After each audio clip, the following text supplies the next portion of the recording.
भगवान भोलेनाथ का नाम कैसे पड़ा नीलकंठ, आइए जानते हैं।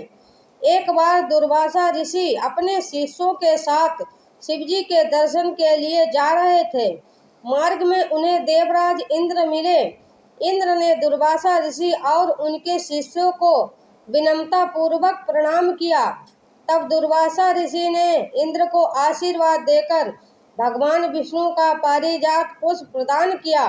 इंद्रासन के गर्भ में चूर इंद्र ने उस पुष्प को अपने ऐरावत हाथी के मस्तक पर रख दिया। उस पुष्प का स्पर्श होते ही ऐरावत सहसा भगवान विष्णु के समान तेजस्वी हो गया। उसने इंद्र का परित्याग कर दिया और दिव्य पुष्प को कुचलते हुए वन की ओर चला गया। इंद्र द्वारा भगवान विष्णु के दिव्य पुष्प का तिरस्कार होते देखकर दुर्वासा ऋषि के क्रोध की सीमा न रही। उन्होंने देवराज इंद्र को वैभव यानी लक्ष्मी से हीन हो जाने का श्राप दे दिया। दुर्वासा मुनि के श्राप के फलस्वरूप लक्ष्मी उसी क्षण स्वर्ग लोक को छोड़कर अदृश्य हो गई। लक्ष्मी के चले जाने से इंद्र आदि देवता निर्बल और धनहीन हो गए। उनका वैभव लुप्त हो गया। इंद्र को बलहीन जानकर दैत्यों ने स्वर्ग पर आक्रमण कर दिया और देवगण को पराजित करके स्वर्ग के राज्य पर अपना परचम फहरा दिया। तब इंद्र देवगुरु बृहस्पति और अन्य देवताओं के साथ ब्रह्मा जी की सभा में उपस्थित हुए। तब ब्रह्मा जी बोले, देवेंद्र, भगवान विष्णु के भोग रूपी फूल का अपमान करने के कारण रुष्ट होकर भगवती लक्ष्मी तुम्हारे पास से चली गई हैं। उन्हें पुनः प्रसन्न करने के लिए तुम भगवान नारायण की कृपा दृष्टि प्राप्त करो। उनके आशीर्वाद से तुम्हें खोया वैभव पुनः मिल जाएगा। इस प्रकार ब्रह्मा जी ने इंद्र को आश्वस्त किया और उन्हें लेकर भगवान विष्णु की शरण में पहुँचे। वहाँ भगवान विष्णु भगवती लक्ष्मी के साथ विराजमान थे। देवगण भगवान विष्णु की स्तुति करते हुए बोले, भगवान, आपके चरणों में हमारा बारंबार प्रणाम है। भगवान, हम सब जिस उद्देश्य से आपकी शरण में आए हैं, कृपया करके आप उसे पूरा कीजिए।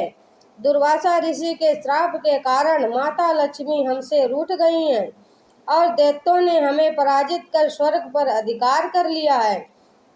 अब हम आपके शरण में हैं, हमारी रक्षा कीजिए। भगवान विष्णु त्रिकालदर्शी थे। वे पल भर में ही देवताओं के मन की बात जान गए। तब वे देवगण से अपने वैभव लौटाने के लिए दानवों से दोस्ती कर उनके साथ मिलकर समुद्र मंथन करने को बोले।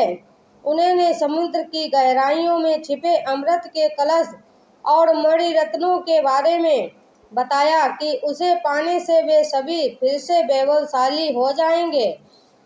भगवान विष्णु के कहे अनुसार इंद्र सहित सभी देवता देवराज बलि के पास संधि का प्रस्ताव लेकर गए और उन्हें अमृत के बारे में बताकर समुद्र मंथन के लिए तैयार कर लिया।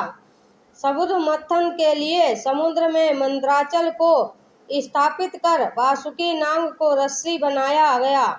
तत्पश्चात दोनों पक्ष अमृत प्राप्ति के लिए समुद्र मंथन करने लगे।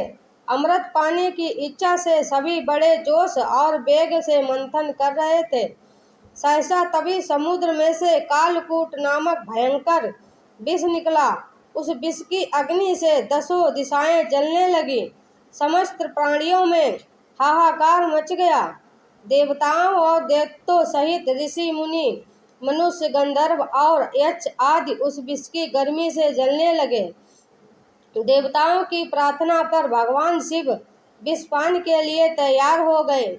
उन्होंने भयंकर विष को हथेलियों में भरा और भगवान विष्णु का स्मरण कर उसे पी गए। भगवान विष्णु अपने भक्तों के संकट हर लेते हैं। उन्होंने उस विष को शिवजी के कंठ गले में ही रोककर उसका प्रभाव समाप्त कर दिया। विष के कारण भगवान शिव का कंठ नीला पड़ गया और वे संसार में नीलकंठ के नाम से प्रसिद्ध हुए। जिस समय भगवान विष्णु पान कर रहे थे, उस समय विष की कुछ बूंदें नीचे गिर गईं, जिन्हें बिच्छू, सांप आदि जीवों और कुछ वनस्पतियों ने ग्रहण कर लिया।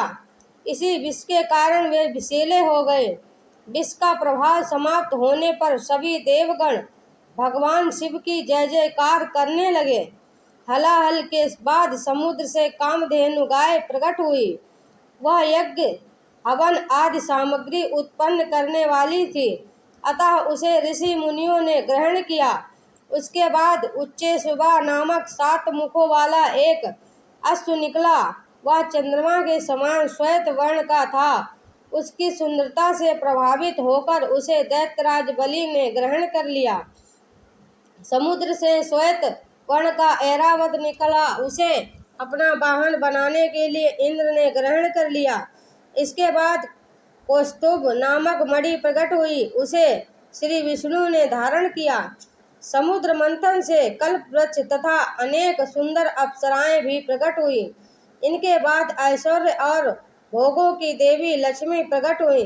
वे भगवान विष्णु के नित्य शक्ति हैं। देवी लक्ष्मी समुद्र की पुत्री के रूप में उत्पन्न हुई थी। उन्होंने प्रकट होते ही भगवान विष्णु को वरमाला डालकर पति रूप में स्वीकार कर लिया। अंत में समुद्र से एक दिव्य पुरुष प्रकट हुए। दिव्य वस्त्र आभूषणों से सुशोभित वे दिव्य पुरुष श्री विष्णु के अंशावतार और आयुर्वेद के प्रवक्त वैद्य धन्वंतरि थे। उनके हाथों में अमृत से भरा कलश था। उन्हें देखकर दैत्यों ने समुद्र मंथन छोड़कर उनसे अमृत का कलश छीन लिया। तब भगवान विष्णु ने मोहिनी अवतार धारण करके देवताओं को अमृत पान करवाया। इस प्रकार सभी देवता वैभव से संपन्न होने के साथ साथ अमृत पान कर अमर हो गए। बोलो हर हर महादेव, जय शिव शंकर। धन्यवाद दोस्तों, मेरी वीडियो को अंत तक देखने के लिए। अगर मेरी वीडियो आपको अच्छी लगी हो तो लाइक कर दें और मेरे चैनल को सब्सक्राइब कर लें। मिलते हैं ऐसे ही एक नई कहानी के साथ। तब तक के लिए बाय बाय दोस्तों।